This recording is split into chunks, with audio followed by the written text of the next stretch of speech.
So I also want to get to the incident of the month, because I think you've got some interesting stories to tell about what attackers are actually doing. And I'm interested to hear exactly like what kinds of attacks are especially effective and what kinds of things are prolific right now. Like if something is just going to work, then it's probably something that multiple different threat actors are going to be doing. So I guess that's my invitation to what's your craziest story you want to share with us this month? We had a case where a client contacted us and said, "Hey, we've been hit by ransomware. We need help investigating this, responding to this, rebuilding our network, restoring our business continuity, etc." There's a lot of uh, things that happen here, but that's kind of the summary. They had ransomware. They called us for help. So okay, we show up, kick off our investigation, which we normally do by capturing, let's call it a triage package from critical places in the environment, domain controllers, devices that were impacted by the ransomware, such as their file servers, any kind of key crown jewel data storage location. That's something we're going to want to triage. We're going to want to get the lay of the land, understand what's going on, and once we have this triage data, we'll take it all back internally, and we have some systems where we'll analyze that data and kind of hunt through it, try to put a timeline of activity together. So one of the first things we did was, looking at where the ransomware, the actual encryption event came from, we identified it was a particular server in their environment that had, done the encryption activity. And this particular server was hosting Citrix-related infrastructure.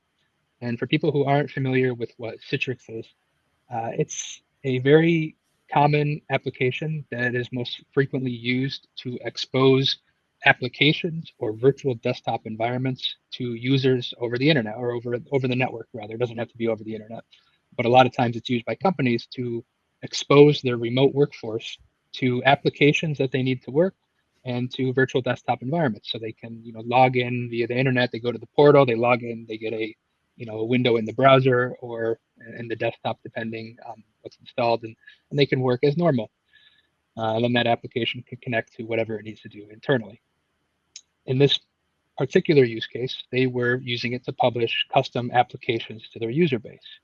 And the first issue here was there was no MFA attached to this service. So as long as you had the right username and password, you could log in, and that's kind of the first issue here, because if you are exposing something publicly and you don't have MFA attached to it, it's just going to be a matter of time before that leads to a breach. That's my perspective on this. You're going to be like the third person to find out that your like credentials were involved in a data breach after like the owner of the threat actor, the owner of the website, and then finally you.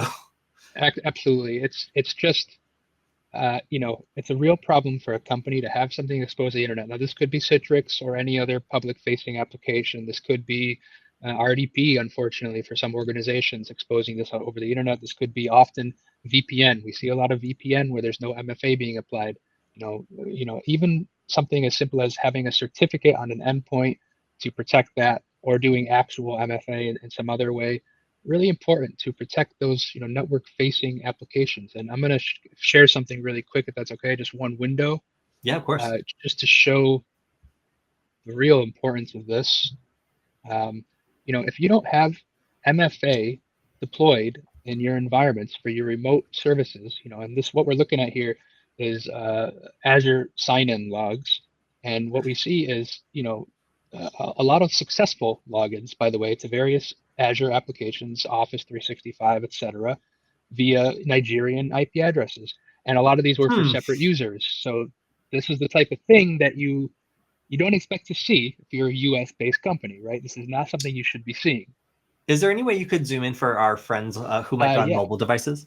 Absolutely. Thank you. So, this is kind of the stuff that we don't want to see. So if we come into your environment, we're going to take a look at remote access authentication logging, whether it's for your VPN, for your Citrix, for your Azure, for O365, whatever, AWS, whatever portals you have.